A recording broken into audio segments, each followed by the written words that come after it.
चला तर मग मी आज सेमिस्टर 1चा आमचा ह्युमन अॅटॉमी अँड फिजिओलॉजीचा पेपर एक्सप्लेन करणार आहे.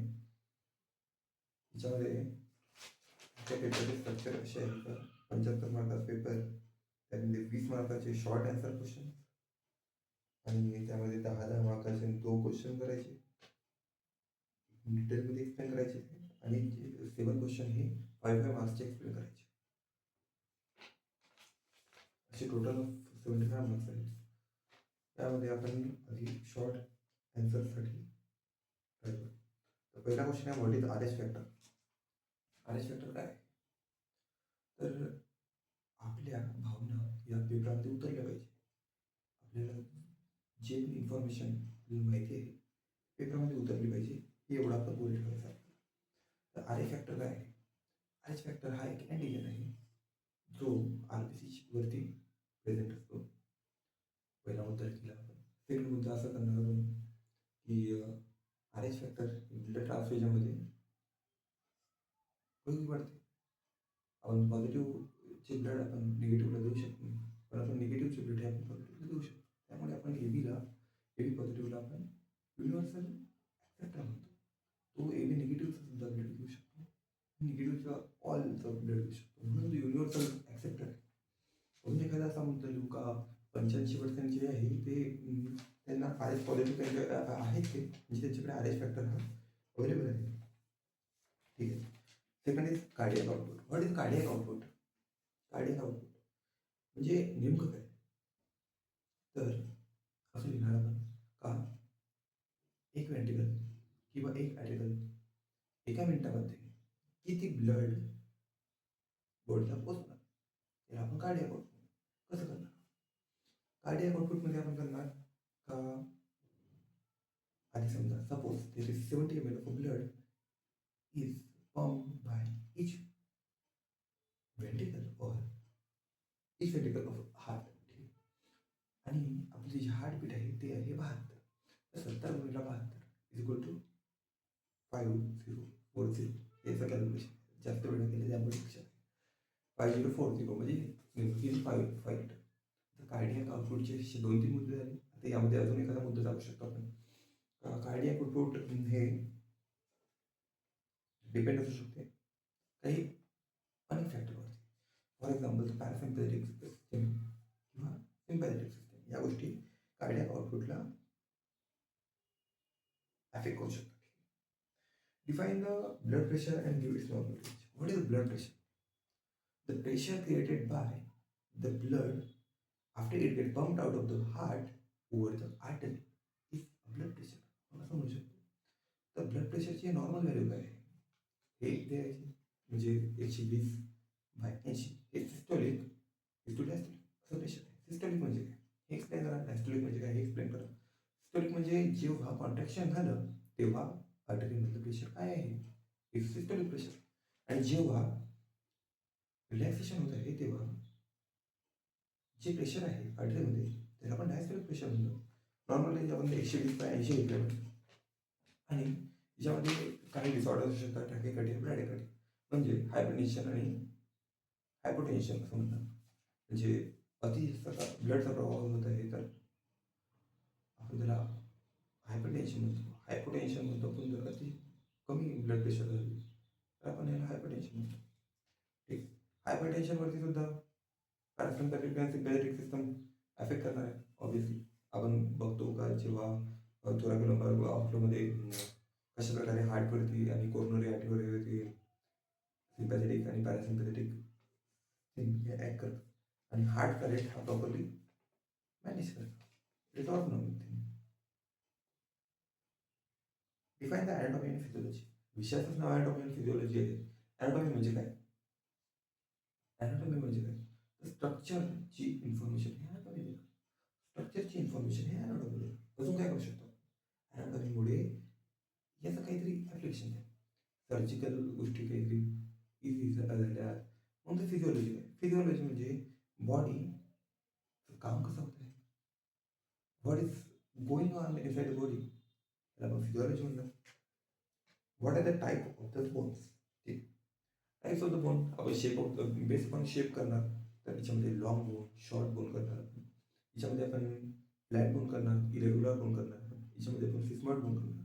सिस्मॉइड बोनचं उदाहरण काय देणार? पटेला. याच्यामध्ये लॉंग बोन याला असं सांगणार का एपिफायसिस आहे, डायफायसिस आहे लॉंग, आणि मेटाफायसिस आहे याला. आणि मग नंतर आपण शॉर्ट बोन करणार. याच्यामध्ये जो स्पॉन्जी रेशो आहे तो मिडलला आहे असं एक्सप्लेन करणार थोडंसं. इरेग्युलर बोन हे यांचं irregular structure, for example the vertebra, the ethmoid bone किंवा स्कलचे काही बोन. फ्लॅट बोनमध्ये आपण स्कलचे काही बोन टाकू शकतो. ठीक. What are the disorders of the heart? Disorder of हार्टमध्ये काही टाकू शकतो आपण? तर एंजाइना पेक्टोरिस टाकू शकतो, chest pain, acute chest pain. Angina pectoris, heart failure जाऊ शकतो, कार्डियक अरेस्ट टाकू शकतो आपण, आणि अर्थ्रोस्क्लेरोसिस टाकू शकतो, अनेक गोष्टी टाकू शकतो.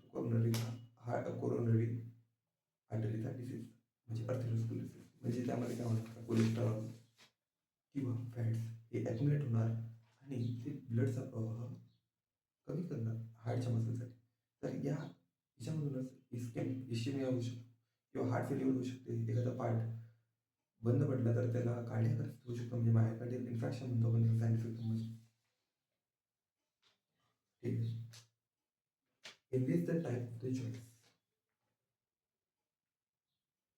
तर आपण याच्यामध्ये अनेक उदाहरणं देऊ शकतो. सायनोवियल जॉईंटचे तुम्ही उदाहरण देऊ शकता. Hinge joint, pivot joint, gliding joint, इतर एक्झाम्पल देऊ शकतो. What are the neuromuscular junction? Neuromuscular junction म्हणजे नेमकं तर जो ॲक्झॉन असतो, आपण हे कसं एक्सप्लेन करायला हवं?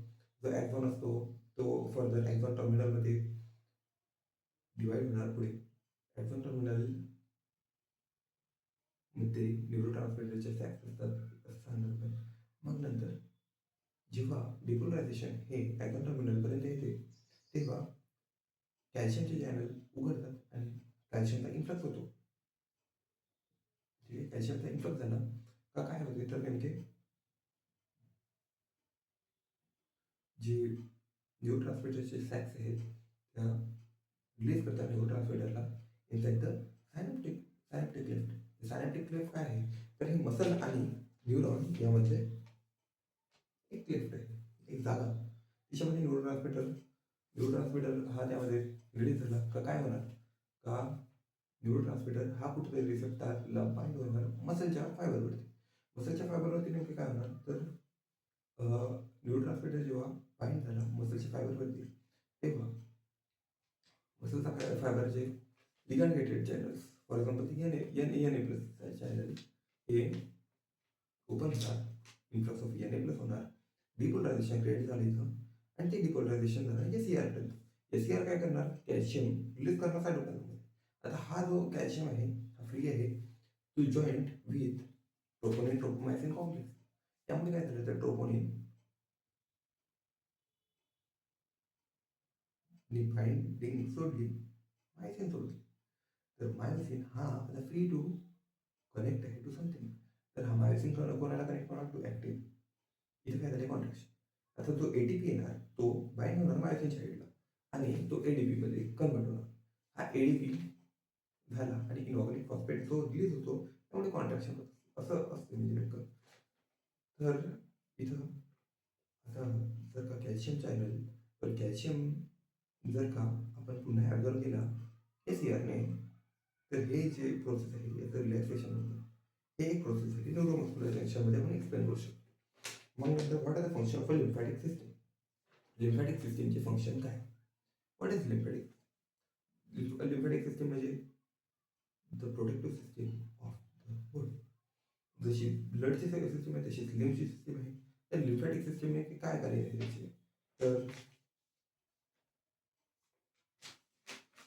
To protect the body from the antigens असे फंक्शन सांगू शकतो. To provide immunity to the body, to create the immunity to the body based on the different kind of antigens.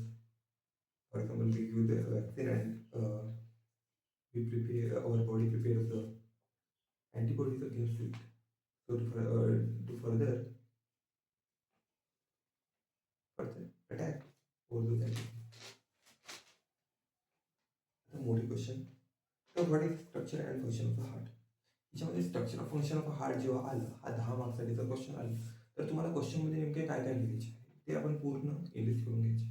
आधी काय काय लिहायचं आपल्याला, आपण सांगणार हार्टच्या वॉल, हार्टचे वॉल्स, हार्टचे वॉल तर पहिले सांगितलं वॉल, मग हार्टचे चॅम्बर सांगा, मग कंडक्शन सिस्टीम सांगायचे, मग नंतर आपण ECG पण एक्सप्लेन करू शकतो. मग ECG आपल्याला इथे एक्सप्लेन करायची गरज नाही, तर हार्टचे म्हणजे नाही, ते स्ट्रक्चर सांगा हार्टचे. मग नंतर याच्यामध्ये सिस्टमिक आणि पल्मोनरी सर्क्युलेशन सांगा, आणि यामध्ये आपण फंक्शन सांगायचे, कारण की structure and function of the heart दिलेलं आहे.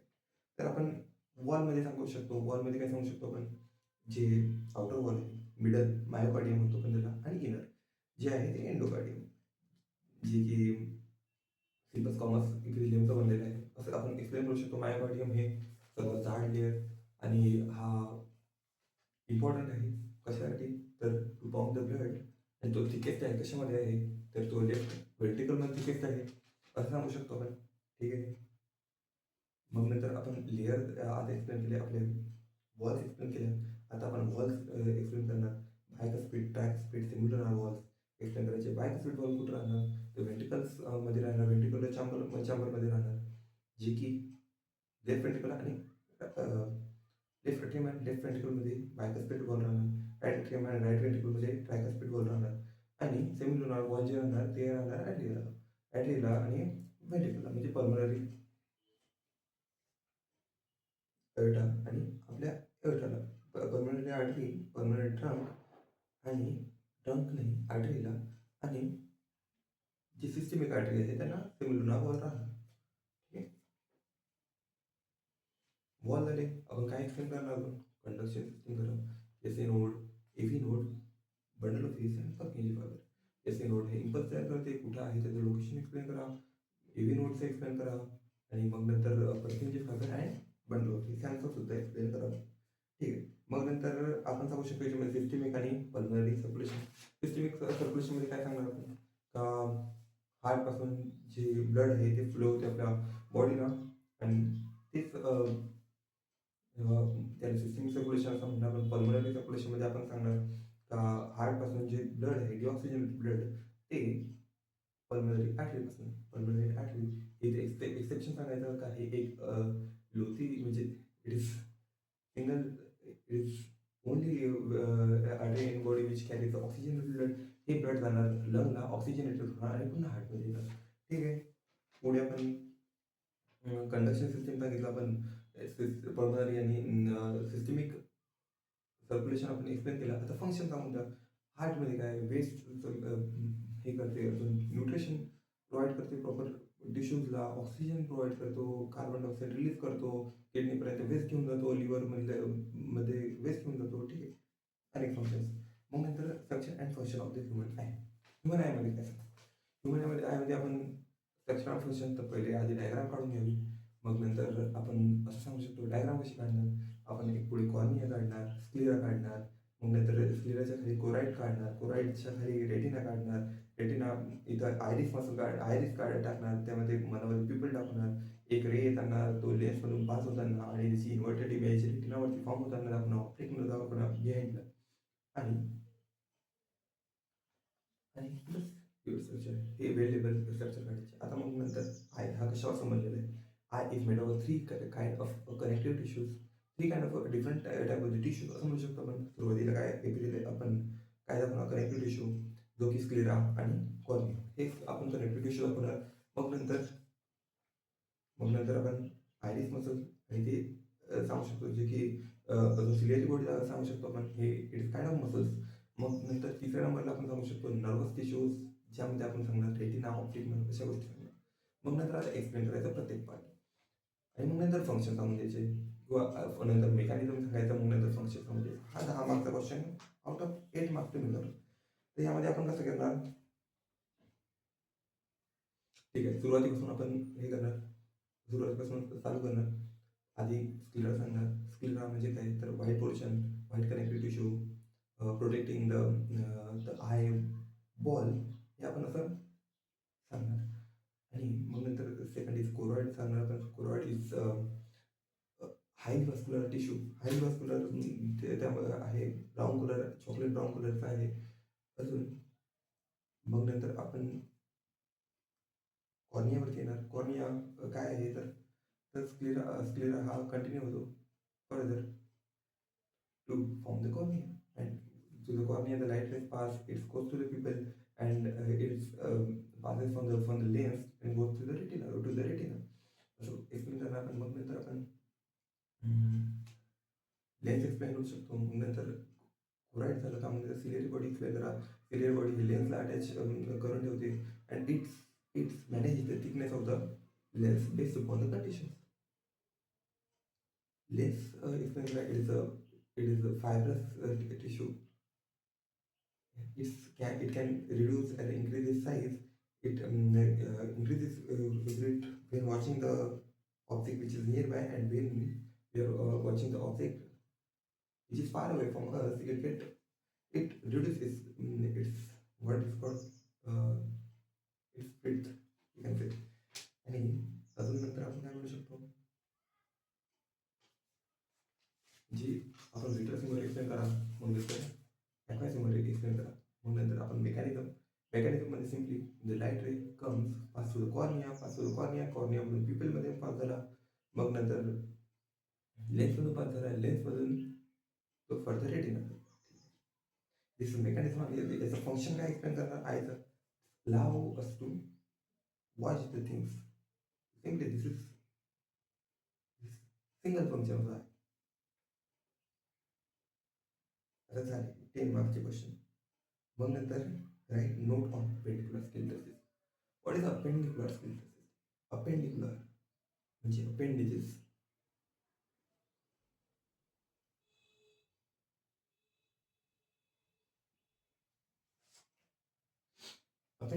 अपेंडिक्युलरवरतून आपले अक्षर काय माहिती? तर अपेंडिक्युलर म्हणजे अपेंडेजेस काय? आपले हात, आपले पाय, दिस आर द अपेंडेजेस. तर अपेंडिक्युलर स्केलेटल सिस्टममध्ये मी कशा प्रकारे एक्सप्लेन करतो? हा एक्सप्लेन करताना आपल्याला थोडंफार 10 मार्क्सच्या टाईपचा लिहावं, काऊन की टोटल गोष्टी आल्या पाहिजे आपल्याला सुद्धा. आणि कसं फॉलो करणार? जास्त डिस्क्रिप्शन लिहिणार नाही, क्लासिफिकेशन मोर ऑफ लिहिणार. तर अपेंडिक्युलर स्केलेटल सिस्टममध्ये आधी इथूनपासून चालू केलं आणि खालची एक्सप्लेन करायची. याला आपण म्हणणार scapula, humerus, radius ulna, carpals, metacarpals and phalanges. ठीक आहे. आणि हे कसे एक्सप्लेन करणार? Scapula from shoulder joint to the humerus and proximal part of हेच ह्युमरसमध्ये एक्सप्लेन करणार आपण. Proximal part of humerus from the shoulder joint to the scapula. What is lateral part of humerus from the joint with radius and ulna. Radius and ulna connects with each other. Radius and ulna मध्ये connective tissue disease आहे. Radius and ulna further connects with the carpels. Then the carpels form the gliding joints. There are 8 in number. प्रत्येकाचे number explain करायचे आहे आपल्याला. Gliding joints form करते. आणि मग नंतर हे रिचचा जो लॅटरल आहे पार्ट तो आपल्या मेटाकार्पल्समध्ये सोबत कनेक्ट होणार आहे. मेटाकार्पल हे पुढे फॅलेंजेस सोबत कनेक्ट होणार जॉईंट. आणि तेच आता हिप बोनपासून एक्सप्लेन करायचे. 2 हिप बोन्स आहेत, मधामध्ये त्यांचे प्युबिक सिम्पायसिस आहे, एक कार्टिलेज आहे. एक हिप बोन हा कनेक्ट करतो फिमरला. फिमरचा जो हेड आहे तो राऊंडेड आहे, असे थोडेफार एक्सप्लेन करायचे. मग नंतर फिमरचा प्रॉक्सिमल पार्ट हा हिप शेटॅच्ड आहे एसिटाबुलममध्ये. मग नंतर फिमरचा जो खालचा पार्ट आहे लॅटरल पार्ट तो आपण तो टिबिया अँड टार्ससला अटॅच्ड आहे. तो पटेलाला सुद्धा अटॅच्ड आहे. पटेलाचा जो लॅटरल पार्ट आहे तो मसलला अटॅच आहे टू प्रोटेक्ट द नी. आणि टिबिया आणि टार्सस यामध्ये फायब्रस कनेक्टिव्ह टिश्यू आहे. फिबिया अँड टिबुला यामध्ये फायब्रस कनेक्टिव्ह टिश्यू आहे. आणि फिबिया आणि टिबुला फिबिया हे एक्सप्लेन करायचं. रेडियस आणि अल्ना याच्यामध्ये अल्ना हा जो मीडियल पोर्शन आहे, रेडियस हा लॅटरल पोर्शन आहे. तसंच पायामध्ये वेट बिअरिंग जे आहे त्यामध्ये आपल्याला टिबिया सांगावं लागणार. Tibia is the medial portion आणि जो फिबुला आहे तो लॅटरल पोर्शन आहे, हे सांगावं लागणार आपल्याला. मग नंतर खाली येते those are tarsals, carpels,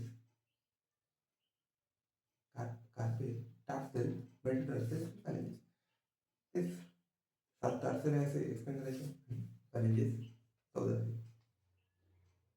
Discuss the structure and function of the ear. 5 मार्क्सचा question आहे. तर यामध्ये स्ट्रक्चर एक्सप्लेन करताना स्ट्रक्चर एक्सप्लेन करा, पण ज़्यादा डेप्थमध्ये नको. ठीक. तर यामध्ये स्ट्रक्चर कसं काढणार? तर आधी आपण इयर पिना काढणार, इयर पिना दाखवणार, इयर पिनानंतर आपण टिम्पॅनिक कॅव्हिटी दाखवणार, लगेच टिम्पॅन दाखवणार, पुन्हा मग नंतर हॅमर दाखवणार. हॅमरच्या खाली ॲन्युअल दाखवणार, ॲन्युअलच्या पुढे स्टिरअप दाखवणार. स्टिरअप हा आपण ओव्हरविंडोला अटॅच दाखवायचा, त्यापुढे वेस्टिब्युल आणि कॉक्लिया काढून घ्यायचा. कॉक्लियाला अशी सर्व एक लेअर करून घ्यायची. डायग्रामिक रिप्रेझेंटेशन. आपल्या डायग्रामिक रिप्रेझेंटेशन खूप इम्पॉर्टंट आहे. दोन मार्क्स मिळतील. कॉक्लियाला नाव देणे, मग नंतर वेस्टिब्युलला नाव देणे, सेवन सर्कुलर कॅनल काढणे 3, पोस्टेरियर, लॅटरल आणि अँटेरियर ॲस्पेक्टमध्ये. मग नंतर एक जो मिडिल इयर आहे त्यामध्ये मॅडिसिन कसा स्टेप दाखवणे आणि त्याला जी फॅरिंगची जी अटॅचमेंट असते त्याला कुठली स्टेशन ट्यूब्स म्हणतात, ते स्टेशन ट्यूब दाखवायची, कारण की एअर प्रेशर तेच मेंटेन करणार आहे. आता एक्सप्लेन करायचं प्रत्येक. आता आउटर इयर, मिडल इयर आणि इनर इयर असं 3 गोष्टी एक्सप्लेन करायची. म्हणजे हे प्रॉपर स्ट्रक्चर होते क्वेश्चन. आउटर इयरमध्ये दाखवायचं आपण इयर पिना.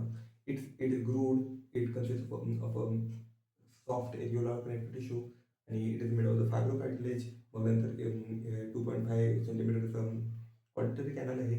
मग त्यामध्ये सेरुमिनस ग्लँड आहे, सेरुमिन क्रिएट होतं त्यामध्ये हेअर्स आहेत, हेअर होऊ शकतात. आणि मग नंतर आपण टिम्पॅनम दाखवणार. टिम्पॅनम हे काय आहे, तर it is portion separating the outer year and the middle year. आता मिडल इयर काय आहे, तर मिडल इयरमध्ये आलं का ते एअर फिल्ड कॅव्हिटी आहे. It consist of the year ossicles. Year ossicle काय करतात, तर हॅमर ॲन्युअलवरती आधारतो, ॲन्युअल हा स्टिरअपवरती आधारतो. हे यांचं मेकॅनिझम आहे. मग नंतर पुढे ते ओव्हल विंडोला जाऊन आधारते. ओव्हल विंडो हे कॉक्लियामध्ये जाऊन त्याच्या स्केला मीडियावरती जे काही ऑर्गन ऑफ कॉटी आहे तिथं काहीतरी तिथं काहीतरी स्टिम्युलस क्रिएट करून तिथून ऑडिटरी नर्व जे की एडिक्रॅनियल नर्व आहे ते ब्रेनपर्यंत पोहोचणार. आता बॅलन्स कसं मेंटेन होणार, तर आता हे मेकॅनिझममध्ये शेवटी हे स्ट्रक्चर कम्प्लीट मेकॅनिझममध्ये यायचं. जेव्हा हेड मूव्ह होते तेव्हा the endolymph endolymph and perilymph move into the semicircular canal. Semicircular canal हे हल्ल्या का त्याचे रिसेप्टर आहे वेस्टिब्युलमध्ये, ते डिटेक्ट करणार मुवमेंट ऑफ दॅट फ्लुइड. आणि हेच नर्व आहे, तेच नर्व पुन्हा आणि मेंटेनिंग द बॅलन्स. हे असे 2 मेकॅनिझम झाले इयरचे. स्ट्रक्चर सुद्धा झालं, मेकॅनिझम सुद्धा झालं. Write the note on blood group and a function of the ear. It allows us to hear. It maintain the balance of body. हे function of the ear मध्ये सांगायचं. मग write the note on the blood group and universal donor and acceptor. Blood group, universal donor and universal acceptor. What is the blood group? Blood group कशामुळे होतं? Blood group काही येत नाही आहे तर कन्सेप्ट हवा. तर ब्लड ग्रुप काय आहे, तर due to the specific antigen present over the blood cell, the blood group are created.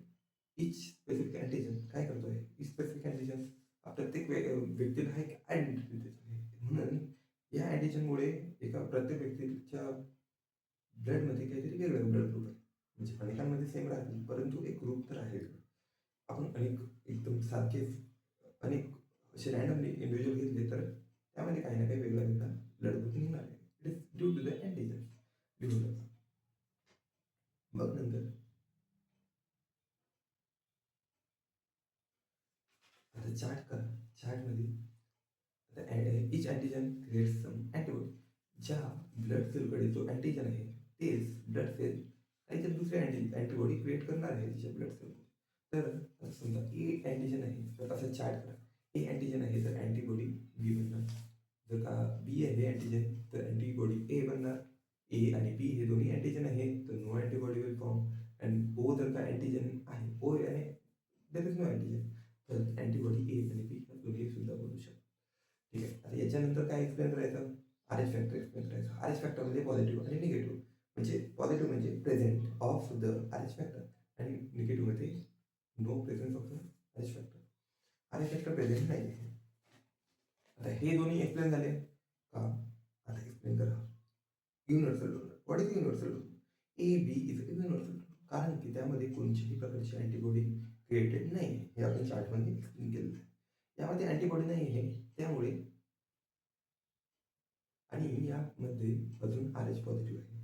R H positive म्हणजे याच्याकडे आर एच फॅक्टर आहे, तर हा ॲक्सेप्ट करू शकतो सर्वांकडून. आणि जर का ए बी निगेटिव्ह जर असता तर याने ॲक्सेप्ट करू शकला नसतं. कोणाकडून? तर जो ए बी पॉझिटिव्ह किंवा ए पॉझिटिव्ह किंवा बी पॉझिटिव्ह किंवा ओ पॉझिटिव्ह यांकडून तो ॲक्सेप्ट करू शकला नसतो. त्यामुळे A B positive is a universal, O negative is a universal, universal तो ॲक्सेप्टर आहे ए बी पॉझिटिव्ह. आता जो ओ निगेटिव्ह आहे तो युनिव्हर्सल डोनर, युनिव्हर्सल डोनर. तर ओ निगेटिव्ह का? कारण की त्याच्याकडे आर एच फॅक्टर नाही आहे, त्याच्याकडे कुठल्याही प्रकारची त्याच्याकडे अँटीबॉडीज असतात, परंतु त्याच्याकडे कुठल्याही प्रकारचे अँटीजन्स नाही. त्यामुळे हा युनिव्हर्सल डोनर झाला. Explain the composition of blood with special interest on blood cell. तर ब्लडचं कंपोजिशन काय आहे? तर सिंपल आहे अतिशय, जास्त लांबू नका हा क्वेश्चन. ह्यामध्ये अतिशय सिंपल आहे, म्हणजे ब्लडची डेफिनेशन सांगा. What is blood? Fluid connected tissue, specialized connective tissue consisting of form elements and blood plasma is called as a blood. तर यामध्ये आपण एक्सप्लेन करणार कसं, तर फॉर्म एलिमेंट काय आहे? फॉर्म एलिमेंटमध्ये आरबीसी, डब्ल्यूबीसी, प्लेटलेट्स आणि जे प्लाझ्मा आहे, जे 91% जे काही प्लाझ्मा आहे, 8% जे काही प्रोटीन आहे आणि 1% जे आयन आहे. याच्यामध्ये प्रोटीन आयन्स हे एक्सप्लेन करण्याची गरज नाही आहे, परंतु याच्यामध्ये RBC and WBC we need to explain. RBC काय आहे? तर इट्स बायकॉन्केव्ह शेप, त्यांची लाईफ स्पॅन एक्सप्लेन करणार, जे जे काही आहे ते आरबीसी एक्सप्लेन करू. डब्ल्यूबीसीचा याच्यामध्ये ग्रॅन्युलोसाइट, अग्रॅन्युलोसाइट. ग्रॅन्युलोसाइटमध्ये काय एक्सप्लेन करणार आपण? लिम्फोसाइट, न्यूट्रोफिल, बॅसोफिल्स आणि इओसिनोफिल हे जे एक्सप्लेन करणार. आणि मग नंतर अग्रॅन्युलोसाइटमध्ये आपण एक्सप्लेन करणार लिम्फोसाइट आणि मोनोसाइट. यांची पर्सेंटेज माहिती असेल ती लिहा, नाहीतर थोडेफार डायटेस्ट किंवा न्यूक्लियसची साईज किंवा न्यूक्लियसचे लोब्स तर माहिती असेल तर ठेवावे लागतात.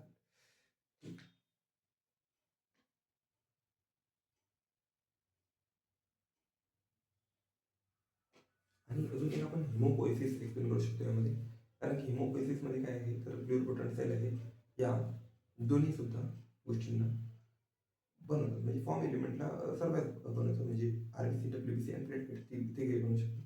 त्यामध्ये मायलॉइड आणि लिम्फोइड स्टेम सेल एक्सप्लेन करणे इम्पॉर्टंट आहे. Note on parasympathetic nervous system. Sorry, sympathetic nervous system. What is sympathetic nervous system? The sympathetic nervous system simply असा क्वेश्चन आला तर आधी एक्सप्लेन करा structure of the nervous system. म्हणजे CNS, मग नंतर पीएनएस. पीएनएस मध्ये सेन्सरी आणि मोटर फंक्शन आहे. तर मोटर फंक्शन मध्ये आपण काय लिहिणार? तर मोटर फंक्शन मध्ये एक ऑटोनॉमिक आणि व्हॉलेंटरी आणि इनव्हॉलेंटरी लिहिणार. व्हॉलेंटरी मध्ये आपण काहीच लिहायचं आणि इनव्हॉलेंटरी मध्ये सिम्पली जायचं आणि आपल्याला तिथं 2 ॲरो दाखवायचे आणि एएनएस आणि एसएनएस एक्सप्लेन करायचे. एएनएस मध्ये आपण ऑटोनॉमिक नर्वस सिस्टम आहे, त्यामध्ये आपण लिहिणार व्हॉलेंटरी, इनव्हॉलेंटरी. ठीक आहे. आणि मग नंतर आता आपल्याला एक्सप्लेन करायचं आहे एसएनएस म्हणजे सिम्पॅथेटिक नर्वस सिस्टम. तर सिम्पॅथेटिक नर्वस सिस्टममध्ये आपण थोड्या क्रमावर आवडतो, पण हे सध्या एक्सप्लेन करायचे नाही. आधी आपल्याला प्री गँग्लियोनिक न्यूरॉन आणि पोस्ट गँग्लियोनिक न्यूरॉन हे एक्सप्लेन करायचं. त्यासाठी आधी गँग्लिया एक्सप्लेन करा. जेव्हा अनेक सेल बॉडी एकत्र येतात तेव्हा टू फॉर्म गँग्लिया. मग नंतर आपण काय एक्सप्लेन करायचे? प्री गँग्लियोनिक न्यूरॉन आणि पोस्ट गँग्लियोनिक न्यूरॉन हे 2 गोष्टी एक्सप्लेन करा. मग नंतर प्री गँग्लियोनिक न्यूरॉन, पोस्ट गँग्लियोनिक न्यूरॉन याचे स्पायनल कॉर्डपासून प्री गँग्लियोनिक न्यूरॉन इथं गँग्लिया काढा, पोस्ट गँग्लियोनिक न्यूरॉन इथे ॲसिडेट खोलीन दाखवा, इथे एड्रेनलिन दाखवा. ॲड्रेनलिन का बरं दाखवलं इथं? कारण की ॲड्रेनलिन हाच मेन फंक्शन करणार आहे to make the thing happen. That happens in the sympathetic nervous system. तर ह्याच ॲड्रेनलिनमुळे आपण बाकी सर्व गोष्टी होणार. ठीक आहे. तर याच्यामध्ये काही कॉन्ट्रास्ट तर नाही आहे पॅरासिम्पॅथेटिक नर्वस सिस्टम सोबत, त्यामुळे आपण काही कंपॅरिझन देणार नाही. जर 10 मार्क्सचा क्वेश्चन असता तर आपण बिलकुल दिलं असतं. यामध्ये आता आपल्याला स्पायनल कॉर्ड करायचे आहे. तर थोरॅकोलंबार आउटफ्लो असं नाव आहे त्याला. थोरॅकोलंबार आउटफ्लो म्हणजे T1 टू T12 पर्यंत नर्व्स येणार आणि L1 ते L3 पर्यंत या नर्व्स येणार स्पायनल. तर T1 याचं स्पेसिफिक फंक्शन दाखवा. हे डायग्राम आपण बघितली असेल स्पायनल कॉर्डची. डायग्राम आहे. T1 हे स्केलेटल मसलच्या स्केलेटल मसलमध्ये जे ब्लड व्हेसल आहेत त्यांना, मग नंतर डोळ्या आयरिसच्या मसलला, मग नंतर नेसल आणि म्युकोसल सिक्रेशन्स, आणि मग नंतर नेसल म्युकोसल सिक्रेशन नंतर सलायव्हरी ग्लँड हे एक्सप्लेन होऊ शकतो. मग 1 2 3 4 हे झाले.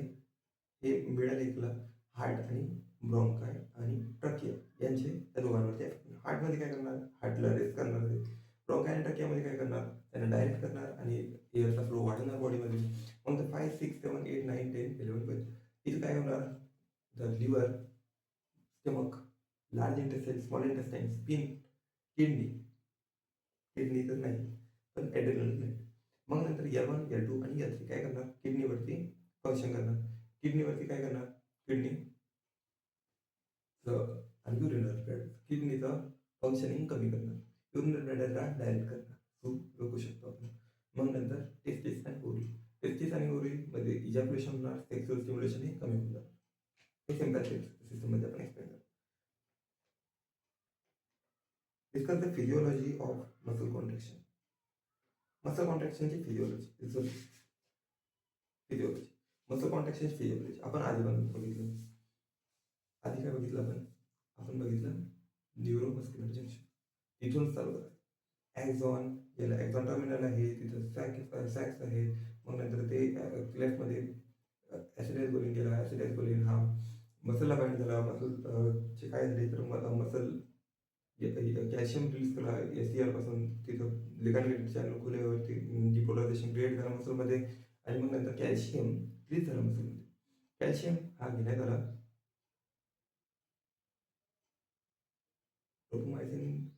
मायोसिनमुळे. तर मायोसिनने काय केलं, ट्रोपोनिन मुळे कॅल्शियम घेण्यात आला, तो सुटला आणि मायोसिन हा बाइंड झाला ॲक्टिनसोबत. आता ॲक्टिनसोबत बाइंड झाल्यावरती इथून पासून हे पुरं म्हणजे तिथं आता ATP हे झाला, ATP चिटकलं मायोसिन हेडमध्ये. ATP एन्झाईम ॲक्ट झाली आणि ATP आणि इनॉर्गॅनिक फॉस्फेट इथं क्रिएट झाली. कुठं, आणि तो इनॉर्गॅनिक म्हणजे मायोसिनच्या हेडवरती आणि इनॉर्गॅनिकचा फॉस्फेट निघाला, त्याने मसलचं कॉन्ट्रॅक्शन हे आता हे पुरे मेकॅनिझम झाले मसलची कॉन्ट्रॅक्शन.